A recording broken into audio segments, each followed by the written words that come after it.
নমস্কার। আজকের রাত্রের পাঠের বিষয় স্বামী বিবেকানন্দের জীবন, বাণী ও আদর্শ। প্রথমে স্বামী বিবেকানন্দের যে প্রণাম মন্ত্র সেটি আগে করে নিই। ওম নমঃ শ্রী যতিরাজায় বিবেকানন্দ শূরয়ে সচ্চিদ সুখ স্বরূপায় স্বামিনে তাপহারিণে।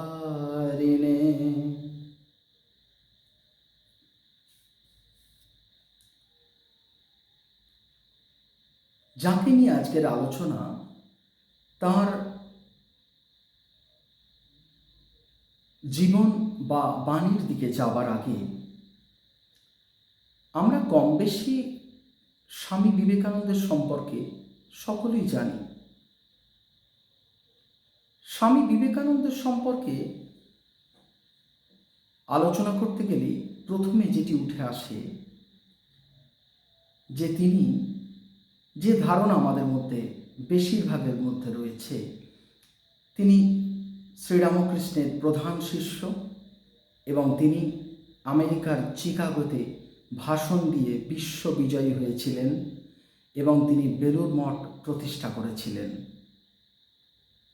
এইগুলো স্বামী বিবেকানন্দ সম্পর্কে এই প্রচলিত ধারণার মধ্যে আমরা বেশিরভাগ বছরের পর বছর কাটিয়ে দিয়েছি। কিন্তু এখন আমাদের সময় এসেছে যে স্বামী বিবেকানন্দ কি শুধু এইটুকুই, না আরও গভীরে আমরা অনুভব করতে পারছি, বুঝতে পারছি যে স্বামী বিবেকানন্দকে আমাদের দরকার। স্বামী বিবেকানন্দ বাধ্যতামূলক হয়ে দাঁড়িয়েছে আমাদের জীবনে, কিন্তু আমরা তাকে আহ্বান করে উঠতে পারছি না। যদিও তিনি আমাদের দরজার সামনে, প্রত্যেকের দরজার সামনে এসে দাঁড়িয়েছেন, আমরা দরজাটা খুলতে পারছি না।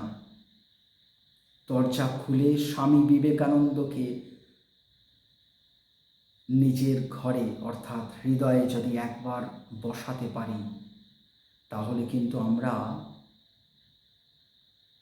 এক নতুন জীবন পাব। স্বামী বিবেকানন্দ শুধুমাত্র একজন মহাপুরুষ নন।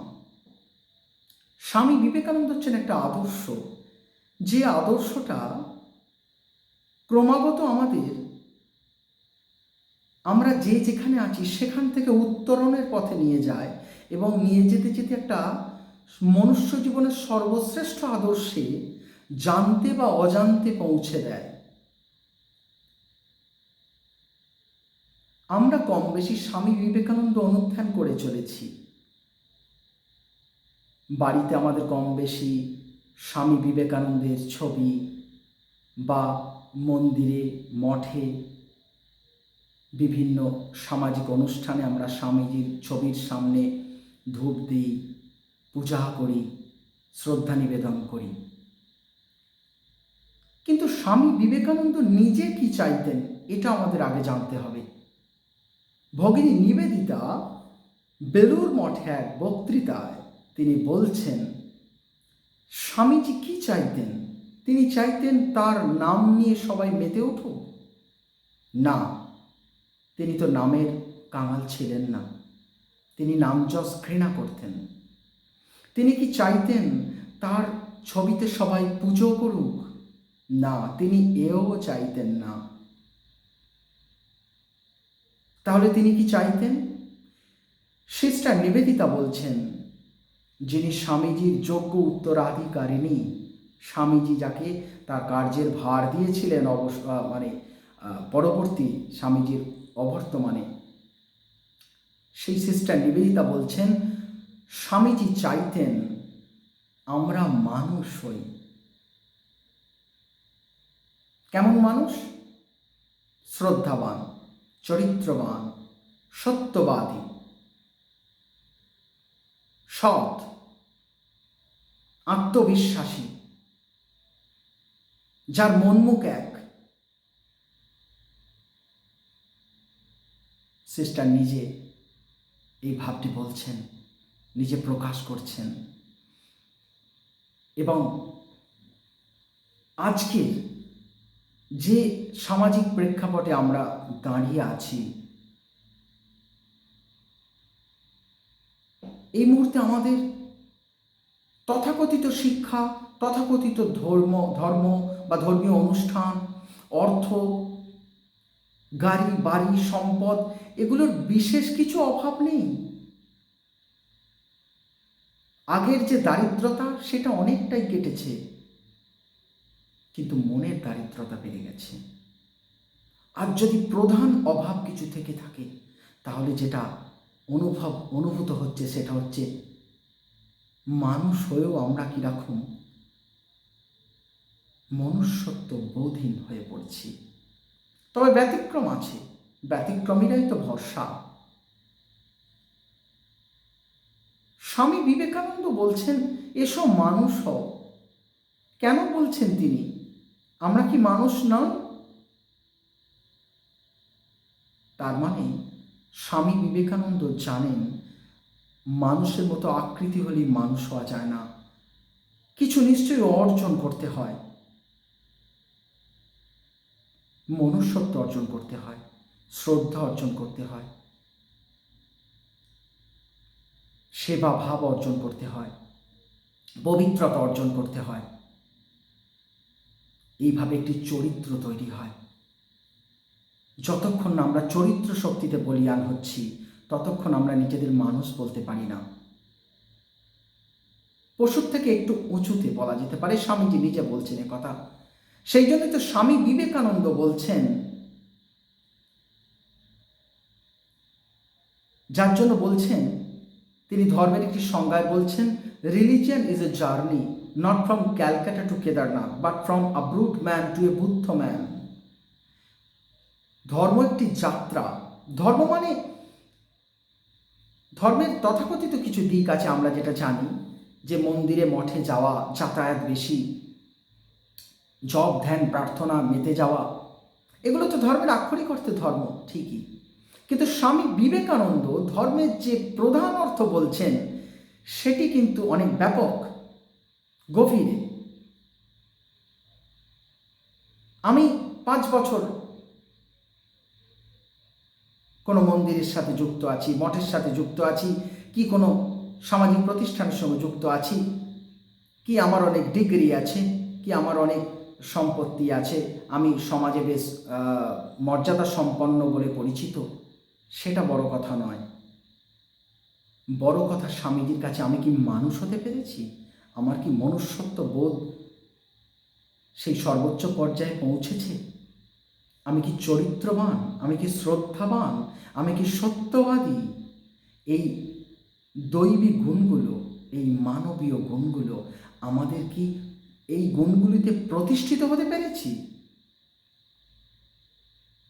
নাকি 10 বছর আগেও যেরকম ছিলাম, সেই 10 বছর পরেও একই আছি? সত্যের প্রতি অনুরাগ বেড়েছে কি? মিথ্যাকে কি ত্যাগ করতে পেরেছি অনিত্য জেনে? ত্যাগ ও সেবা ভারতবর্ষের আদর্শ, স্বামীজি বলছেন জাতীয় আদর্শ। আমরা কি সেই আদর্শে প্রতিষ্ঠিত হতে পেরেছি?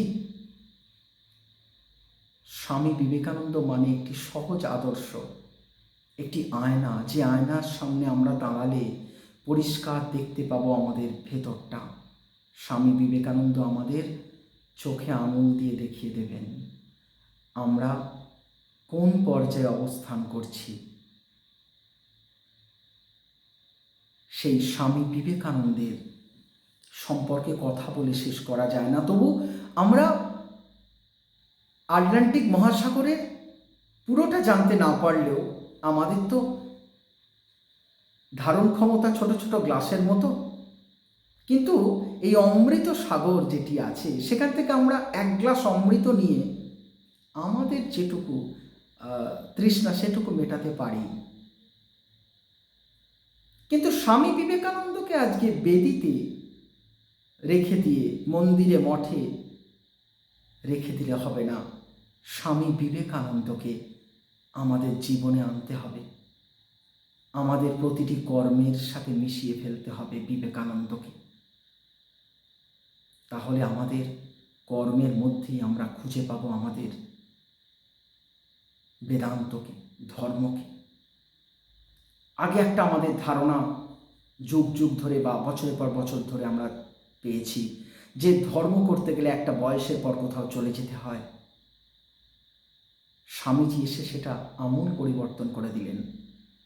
না, ধর্ম যৌবন বয়সেই বা শিশু বয়স থেকেই হবে। কীরকম? ধর্মের জন্য আলাদা সময় বের করার দরকার নেই।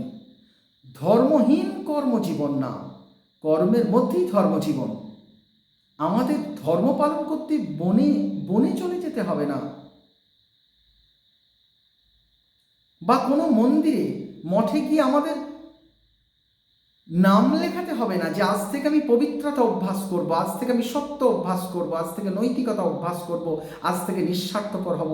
এর জন্য কি কোনো ফর্ম ফিল আপ করতে হবে? না, এগুলো আমাদের ভেতরেই আছে। স্বামীজি বলছেন এগুলোকে ম্যানিফেস্ট করতে হবে, প্রকাশ করতে হবে, যেটি একটি পশু সুযোগ পায় না, কিন্তু আমরা সুযোগ পেয়েছি। সেই জন্য স্বামীজি বলছেন এগুলোকে manifest the divinity within you. রিলিজিয়ানের সংজ্ঞায় বলছেন religion is the manifestation of divinity already in you. আমাদের মধ্যে যে দেবত্ব আছে তার প্রকাশ, সেই প্রকাশের মধ্যেই রয়েছে মনুষ্যত্বের বীজ। ধর্ম মানে হিন্দু, মুসলিম, খ্রিস্টান, জৈন, বৌদ্ধ এই মত না, এগুলো থেকে একটি মত। ধর্ম মানে একটা বোধ। আমাদের যে হীন প্রবৃত্তি সেইগুলো পরিবর্তন হয়ে উচ্চ উচ্চ দিকে ধাবিত হবে। মনে কুচিন্তা কমে আসবে, মনে সৎ চিন্তা ভিড় করবে, পশুভাব চলে যাবে, মনুষ্য ভাব আসবে, আরো উত্তরণ ঘটবে, দৈব ভাব আসবে। স্বামীজি বলছেন শ্রীরামকৃষ্ণ কুচিন্তা করবার শক্তি হারিয়েছিলেন, তার ঠোঁট কোনোদিন কাউকে অভিশাপ দেয়নি। শ্রীরামকৃষ্ণের মধ্যে হিংসা বলে কিছু ছিল না, শুধু ছিল প্রেম। আমরা যেটাকে ভালোবাসা নাম দিই সেখানে তো স্বার্থ জড়িয়ে আছে। কেউ কিছু করলো, আমরা তার বদলে কিছু করলাম। কিন্তু শ্রীরামকৃষ্ণ, স্বামী বিবেকানন্দ বা মা শারদা আমাদেরকে আমাদের গুণ দেখে ভালোবাসেন না, তারা কৃপা গুণে আমাদেরকে ভালোবাসেন। আমরা তাদেরকে চাওয়ার আগে তারা আমাদের জীবনে এসে উপস্থিত। শুধু আমাদের হৃদয়টাকে একটু খুলে তাদের আহ্বান করি, প্রবেশ আমাদেরকে বলতে হবে তোমরা এসো আমাদের জীবনে, আমাদের হৃদয়ে, আমাদের প্রতিটা কর্মের সাথে যুক্ত হয়ে যাও তোমরা। শ্রীরামকৃষ্ণ বিবেকানন্দ কি শুধু কতগুলো বই পাঠ করা বা একটু আরতি বা একটু পুজো করা? না, শ্রীরামকৃষ্ণ বিবেকানন্দ আমাদের ভিতরে আছে শ্রীরামকৃষ্ণ বিবেকানন্দ। আমরা বলি আমরা রামকৃষ্ণ বিবেকানন্দ ভাবে অনুসরণ করি। ঠাকুর বলছেন যে পুত্র পিতার ঐশ্বর্য পায়, তাহলে আমরা যদি শ্রীরামকৃষ্ণকে পিতা ভাবি, স্বামী বিবেকানন্দকে পিতা ভাবি, মাকে মা ভাবি, তাহলে তাদের ঐশ্বর্য ত্যাগ, তাদের ঐশ্বর্য কোনগুলি? ত্যাগ, বিবেক, বৈরাগ্য, ভক্তি, জ্ঞান, পবিত্রতা, সত্য, নিঃস্বার্থপরতা, এই ঐশ্বর্যগুলি আমরা পাবো, এগুলো আমাদের অধিকার আছে। কিন্তু আমরা সেগুলি যদি বিকশিত করার চেষ্টা না করি, আমরা এর বিপরীত ভাবগুলি যদি অভ্যাস করি, অর্থাৎ হিংসা, কাম, ক্রোধ, লোভ, মোহ, এগুলো আমাদেরকে আরও নিচু স্তরে অর্থাৎ পাশবিক স্তরে নিয়ে চলে যাবে। জগতে যত কুকর্ম বা ধ্বংসাত্মক কাজ হচ্ছে, এই যে মানুষে মানুষে ভেদাভেদ, হিংসা, লড়াই, এর কারণ আমরা এই পাশবিক ভাবগুলিকে জাগিয়ে তুলেছি, ভেতরের রাবণকে জাগিয়ে তুলেছি। ভেতরে রাম আর রাবণ আছেন, মানে দেবতাও আছেন, শয়তানও আছেন। আমরা যদি রামকে জাগাই তাহলে এই ভালো গুণগুলি প্রকাশিত হবে, আর যদি রাবণকে জাগাই তাহলে সেই স্যাটানিক ওয়ার্ক, সেই অসৎ ভাবগুলি জেগে উঠবে। স্বামী বিবেকানন্দ চাইতেন আমরা আমাদের দেবত্ব প্রকাশ করি। স্বামী বিবেকানন্দ আমাদের আদর্শ। স্বামী বিবেকানন্দের কেন আমাদের আদর্শ? তার কারণ স্বামী বিবেকানন্দ এমন একটি আদর্শ যার মধ্যে একজন হিন্দু তার আদর্শকে খুঁজে পাবে, একজন মুসলমান তার আদর্শকে খুঁজে পাবে, খ্রিস্টান তার আদর্শকে খুঁজে পাবে, জৈন তার আদর্শকে খুঁজে পাবে, বৌদ্ধ তার আদর্শকে খুঁজে পাবে। একজন ছাত্র তার আদর্শকে খুঁজে পাবে, শিক্ষক পাবে, ডাক্তার পাবে, ইঞ্জিনিয়ার পাবে, চাষি পাবে, মুচি পাবে, ম্যাথর পাবে। সবাই স্বামী বিবেকানন্দের মধ্যে একটি সার্বজনীন আদর্শ পাবে। কোনো বিশেষ মত বা পথকে অনুসরণ করার কথা স্বামী বিবেকানন্দ বলেন না। স্বামী বিবেকানন্দ বলেন, আপন আপন ভাবকে দৃঢ়ভাবে নিষ্ঠা সহকারে ধরে তুমি সেই পথটি শ্রদ্ধার সঙ্গে অনুসরণ করো, তাহলে সেই একই লক্ষ্যে পৌঁছে যাবে। এত উদার, এত সার্বজনীন তার আদর্শ। তিনি কার কাছ থেকে পেয়েছিলেন? তার গুরুদেব শ্রীরামকৃষ্ণের কাছ থেকে পেয়েছিলেন। শ্রীরামকৃষ্ণের প্রধান ভাষ্য স্বামী বিবেকানন্দ। স্বামী বিবেকানন্দের মধ্যে দিয়ে আমরা যদি শ্রীরামকৃষ্ণকে দেখতে চাই, আমরা স্পষ্টভাবে দেখতে পাবো তাকে। এ কথা স্বয়ং আমাদের রাজা মহারাজ বলতেন, স্বামী ব্রহ্মানন্দ বলতেন। স্বামী বিবেকানন্দ হচ্ছে একটি অনুবীক্ষণ যন্ত্র, যেটি দিয়ে শ্রীরামকৃষ্ণকে স্পষ্ট দেখতে পাওয়া যায়। এই আশার বাণী তিনি শুনিয়েছেন। এবং রাজা মহারাজ পরবর্তীকালে বলতেন যে তোরা আগে স্বামীজিকে বোঝবার চেষ্টা কর, তারপর ঠাকুরকে বুঝবি। স্বামীজি ঠাকুরের ভাবগুলিকে সহজ সরল করে সাধারণের ভাষায় ব্যক্ত করেছেন, আমাদের সামনে তুলে ধরেছেন। স্বয়ং রাজা মহারাজের কথা বলতেন। স্বামী বিবেকানন্দ শুধু ধর্মীয় চরিত্র হিসেবে আমাদের সামনে আজকে প্রতিষ্ঠিত নন। তিনি শিক্ষাবিদ, একাধারে তিনি সন্ন্যাসী, একাধারে তিনি শিক্ষাবিদ, একাধারে তিনি শিল্পী, একাধারে তিনি রাজনৈতিক মতের প্রতিষ্ঠাতা।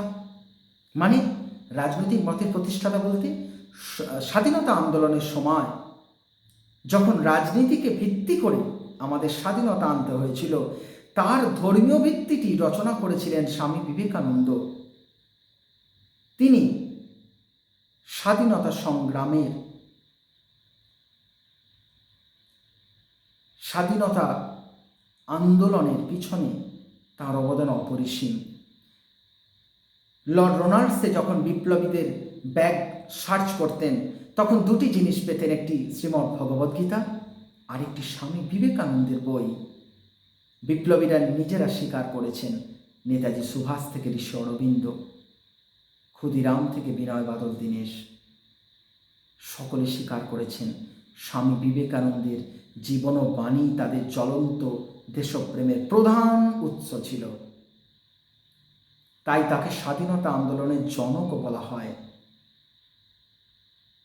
তাই রবীন্দ্রনাথ বলেছেন, যদি তুমি ভারতকে জানতে চাও, বিবেকানন্দকে জানো। তাই আমরা ভারতবাসী হিসেবে যদি স্বামী বিবেকানন্দকে না জানতে পারি, বুঝতে পারি, অনুসরণ করতে পারি, এটা তো আমাদের ব্যর্থতা। এই ব্যর্থতার দায় নিয়ে আমাদের চলে গেলে হবে না, আমাদেরকে স্বামী বিবেকানন্দকে গ্রহণ করতেই হবে। তিনি যে ইটার্নাল ইন্ডিয়া, অমর ভারত, শাশ্বত ভারতের স্বপ্ন দেখেছিলেন, যেখানে ধর্ম বিজ্ঞানের সমন্বয় থাকবে, ভেদাভেদ মুছে যাবে, একটা ব্রাদারহুড প্রতিষ্ঠিত হবে, সেই স্বাধীন ভারতের স্বপ্ন দেখেছিলেন। সেই ভারতকে, সেই ভারতবর্ষের বাসিন্দা হয়ে আজ আমাদের স্বামী বিবেকানন্দকে গ্রহণ করতেই হবে। এই যে মূল্যবোধের অবক্ষয় চলছে, এই মূল্যবোধের অবক্ষয়ের প্রধান টিকা স্বামী বিবেকানন্দ। সুভাষচন্দ্র বলছেন, পরিষ্কার বলছেন, চরিত্র গঠনের জন্য রামকৃষ্ণ বিবেকানন্দ সাহিত্য অপেক্ষা উৎকৃষ্ট সাহিত্য আমি কল্পনাও করিতে পারি না। আজকে আমাদের চরিত্র, এই মূল্যবোধের অবক্ষয়ের প্রধান ওষুধ হচ্ছে চরিত্র গঠন। চরিত্র গঠনের জন্য স্বামী বিবেকানন্দ ছাড়া আমাদের দ্বিতীয় কিছু মাথাতেই আসে না। তাই স্বামী বিবেকানন্দকে আজকে শাশ্বত আদর্শ হিসেবে আমাদের গ্রহণ করতে হবে। স্বামী বিবেকানন্দের কথা পড়তে গেলেই আমাদের ভেতরে শুদ্ধ ভাব জেগে ওঠে, সমস্ত অসৎ ভাব থেকে যেন মনটা গুটিয়ে আসে।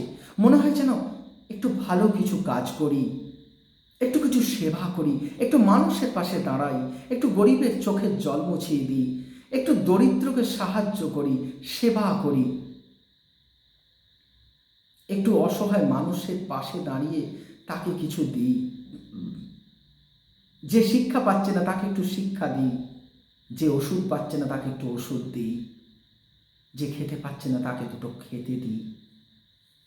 আমাদের উদ্বৃত্ত থেকে যদি কিছুটা দেওয়া যায়, সেই দেওয়াটা দয়া ভাবে না, স্বামী বিবেকানন্দ বলছেন, সেটি আমাদের সেবার ভাবে, আরও উচ্চ স্তরে পূজার ভাবে করতে হবে।